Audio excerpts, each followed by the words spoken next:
யோவேல் 3:10 என்ன சொல்லுகிறது? பலவீனனும் தன்னை பலவான் என்று சொல்வானாக. பலவீனனும் தன்னை பலவான் என்று சொல்வானாக. இது பொய் அல்ல, பொய் சொல்லவில்லை. விசுவாச அறிக்கை எனக்கு அருமையானவர்களே. உங்கள் வாயை திறந்து நீங்க சொல்லுகிற அறிக்கை மிக முக்கியம். எப்போதும் அறிக்கை முக்கியம். அந்த பெரும்பாடு உள்ள ஸ்திரீ, 12 வருஷம் பெரும்பாடு உள்ள ஸ்திரீ, இயேசுவின் வஸ்திரத்தை தொட்டேன் ஆகில் நான் சொஸ்தமாவேன் என்று சொல்லுகிறார். சொல்ல வேண்டும்.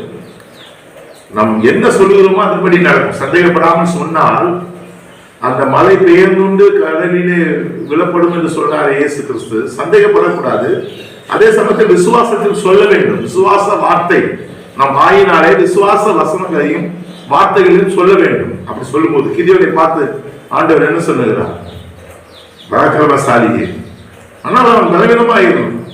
பலவீனனை பார்த்து பராக்கிரமசாலி. நாம் ஆண்டவருடைய பலத்தை சார்ந்து கொள்ள வேண்டும். அதுதான் என்னுடைய காரியம். ஆண்டவரை சார்ந்து கொள்ள வேண்டும். ஆண்டவருடைய அந்த பலனை சார்ந்து கொள்ள வேண்டும்.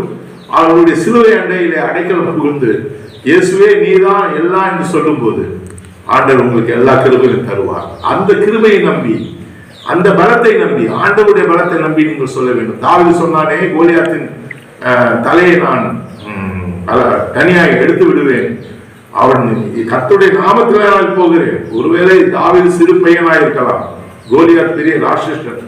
ஆனால் அதன்படியே நடந்தது. அவன் சொன்னது நடந்தது.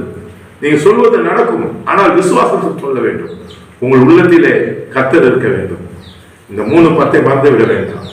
பலவீனனும் தன்னை பலவான் என்று சொல்வானாக. God bless you.